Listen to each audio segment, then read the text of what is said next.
Hello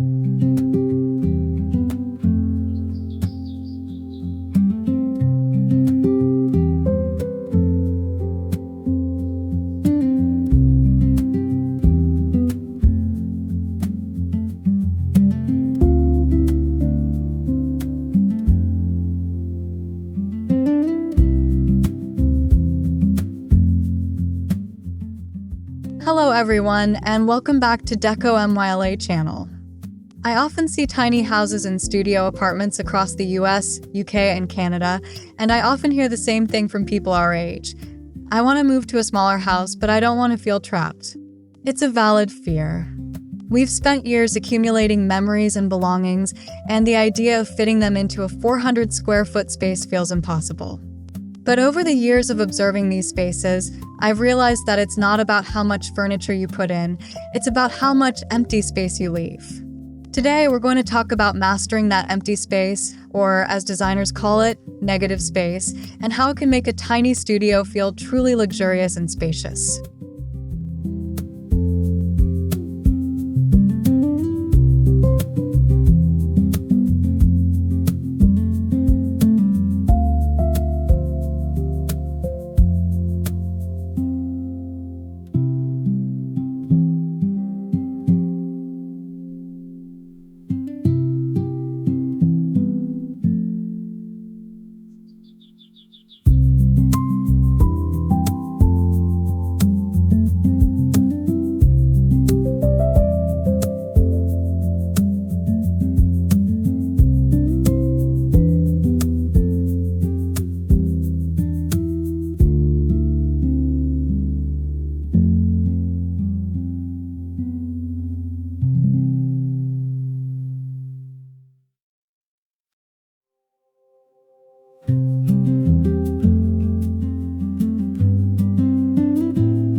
First, let's clear something up.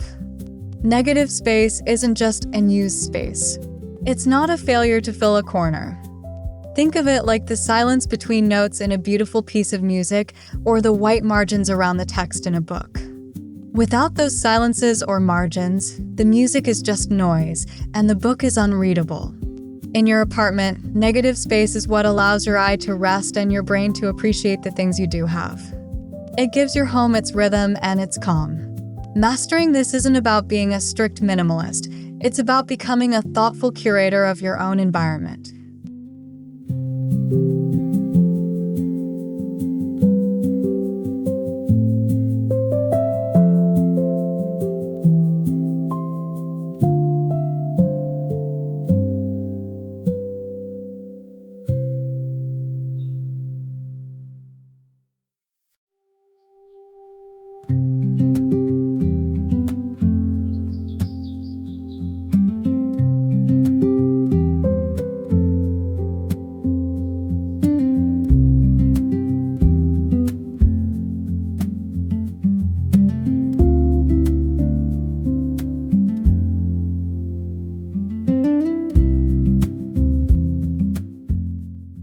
As we get older, our brains naturally crave a bit more quiet, both auditory and visual. A cluttered room doesn't just look messy, it can actually increase your cortisol levels, the stress hormone. When every surface is covered with items, your eyes are constantly darting from one thing to another, never finding a place to settle. This creates cognitive load. In a small studio, this effect is multiplied because there are no walls to hide the chaos. By intentionally creating areas of negative space, you are psychologically expanding the room and creating a haven of calm.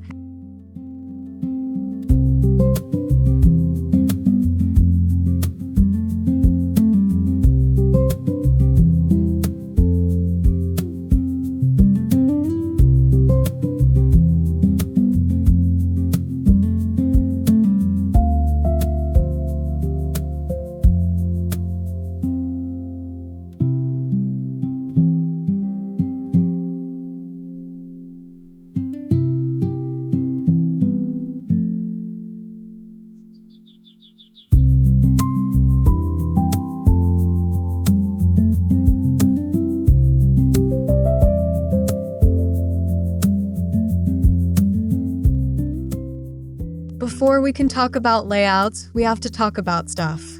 You cannot create negative space if you have too much positive space, that is, too many physical objects. This is the hardest part, especially when we have decades of attachments. But I want you to look at your possessions not as things you're losing, but as things you are freeing up. Keep only what serves a clear utility or brings you profound joy. If you are struggling, ask yourself, would I buy this again today? If the answer is no, it's likely taking up valuable breathing room in your studio.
Once you've curated your possessions, let's look at the furniture.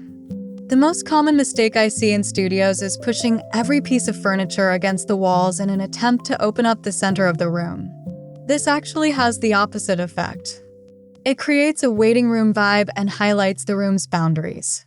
Instead, try floating your main furniture pieces like your sofa or bed, even just a few inches away from the wall. This lets light and air circulate around them, creating a border of negative space that makes the furniture feel less massive and the room feel wider.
Take a look at your coffee table, nightstand, and kitchen counters right now. Are they completely covered? A key hack for negative space is the 80-20 rule for surfaces. Aim to keep at least 20% of any visible surface completely empty. Don't fill that last corner of the nightstand with a tissue box. Leave it bare. That small patch of emptiness tells the eye, this space is organized and under control, allowing the remaining 80%, your beautiful lamp, your current book, to actually be seen and appreciated.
We often focus on floor space, but visual clutter happens just as much on our walls.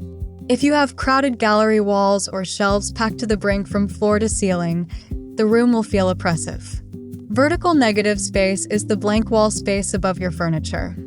It is crucial. When hanging art, leave generous space around the frame. When installing shelving, don't take it all the way to the ceiling.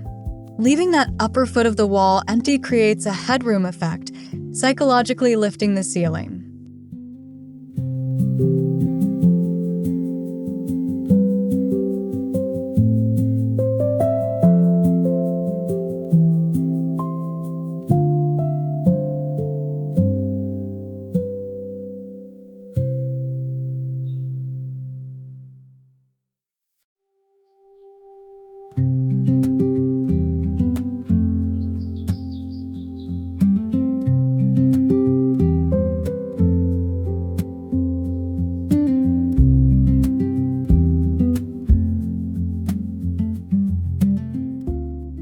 This is one of my favorite simple hacks. Furniture that sits flat on the floor acts like a roadblock for the eye. A solid, boxy sofa blocks your view of the floor behind it, making the floor area feel smaller. Instead, choose sofas, armchairs, nightstands, and even dressers that are raised on legs. Mid-century modern style is fantastic for this. When you can see the floor extending under a piece of furniture, your brain perceives that floor space is usable, adding to the negative space of the room without sacrificing functionality.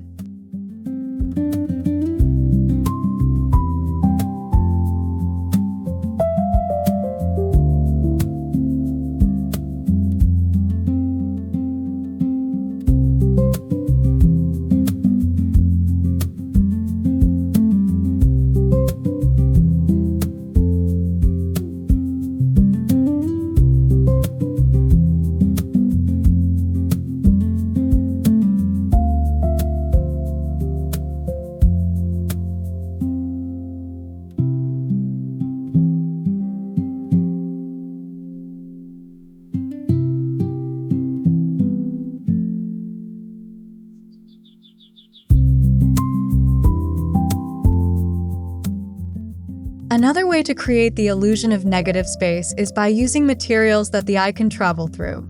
Think glass, acrylic, or open weave materials. An acrylic ghost chair at a desk virtually disappears, leaving the visual space open. A glass coffee table provides a surface without becoming a solid visual block. Similarly, open weave rattan or cane furniture provides texture and boundary without completely closing off the view. These materials allow you to have the function you need while maintaining visual airiness.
It's important to note that the trend in 2026 is moving away from stark, cold minimalism. People want homes that feel human, lived in, and cozy, especially those of us who have downsized later in life. We're not talking about bare walls and empty rooms. We're talking about warm minimalism, where negative space is used deliberately to highlight warmth. It's about having fewer things, but having things with rich textures, history, and meaning, and giving those things the space to tell their story.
When everything in a room is yelling for attention, nothing gets heard. A room without negative space has no focal point. Mastering this principle means using emptiness to direct the eye. If you have a beautiful piece of heirloom art or a stunning view from your window, surround that area with calmness. Paint the surrounding wall a neutral color, remove competing decor, and let that one element own the space. The negative space around it acts as a frame, telling the viewer, this is what matters.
In a studio, you need zones for sleeping, living, and dining. Many people try to separate these with bulky bookcases or physical dividers, which shatter the flow of negative space and make the apartment feel like a collection of tiny closets. Instead, use negative space itself as your divider. Leave clear pathways of nothing between your bed area and your sofa area. A distinct 2-foot gap of empty floor space between zones is often a more effective and airier separator than any physical screen.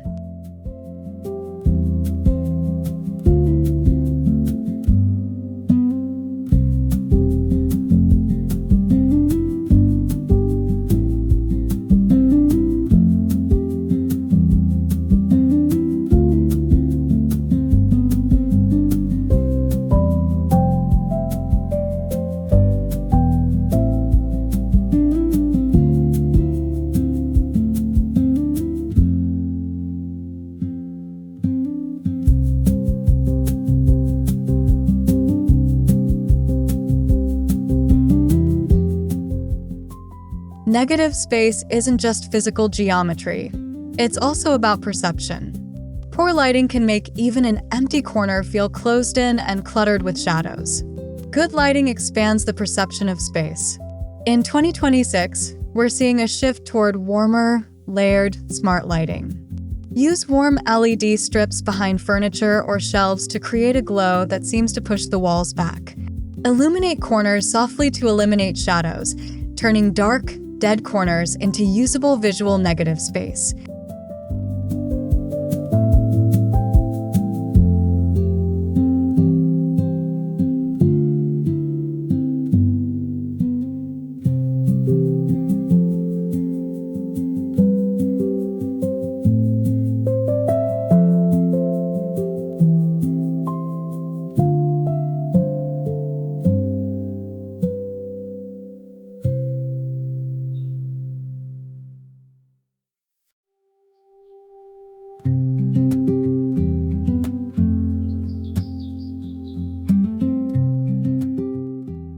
You knew this one was coming, but it's crucial to negative space mastery. A mirror doesn't just reflect your furniture, it doubles the empty space.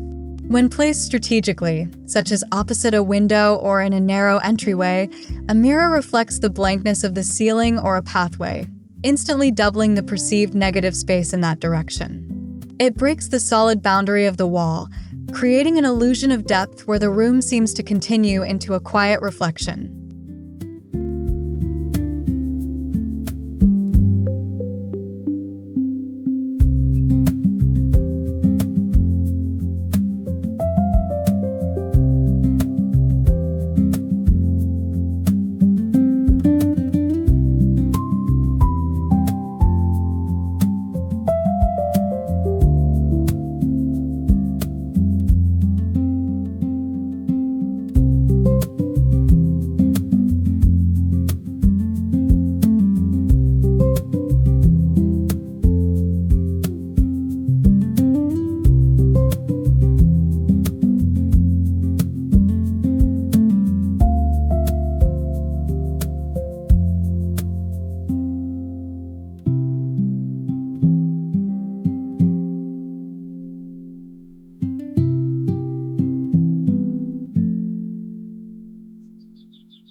One of the most human needs in a home is the ability to move freely. If you have to shuffle sideways past your coffee table to get to your bed, your home will feel like a cage. Negative space is vital for traffic flow. Every main pathway in your studio, from the door to the kitchen, from the sofa to the bathroom, should have a minimum of 24 to 30 inches of completely clear space. This pathway negative space is non-negotiable for a home that feels relaxed and welcoming.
Not all physical objects are equal.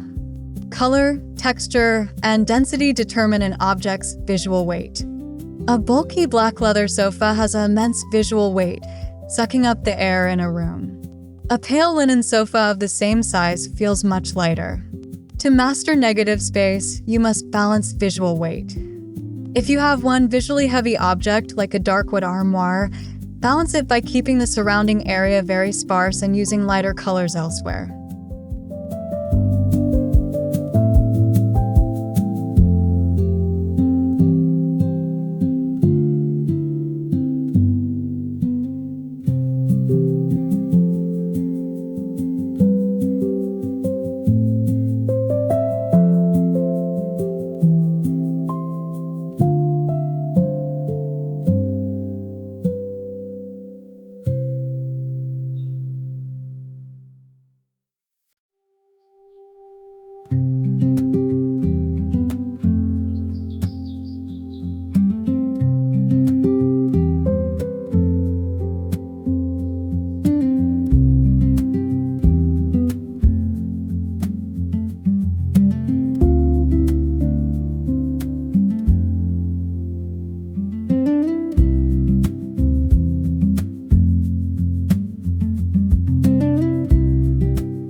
Mastering negative space is not a one-time event.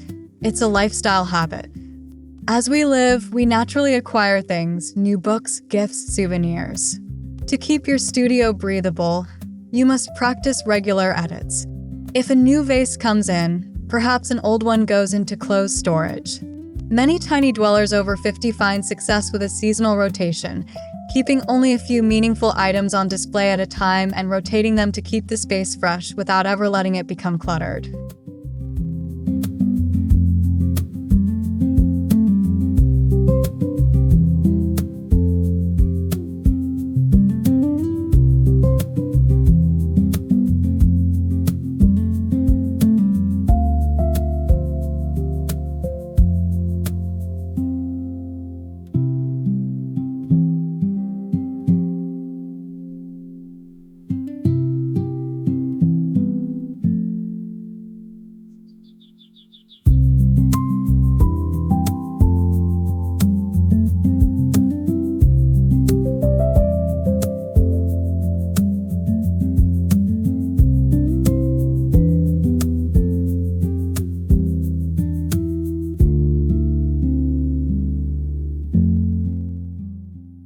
Every home has them: the entry table, the kitchen counter corner, the armchair where coats get thrown.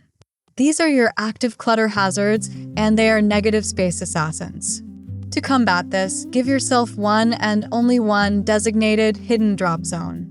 It might be a beautiful basket with a lid in the entry or a single organized drawer in the kitchen. Having a place to contain the inevitable daily clutter keeps it from bleeding into your peaceful areas of negative space.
I often see a sense of panic when people see an empty corner.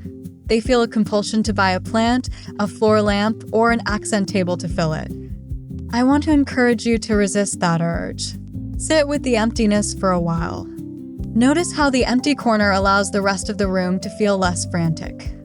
Learning to feel comfortable with nothing in a part of your home is the final, and perhaps most human, step in mastering small space living.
Your apartment is your sanctuary, not a storage unit.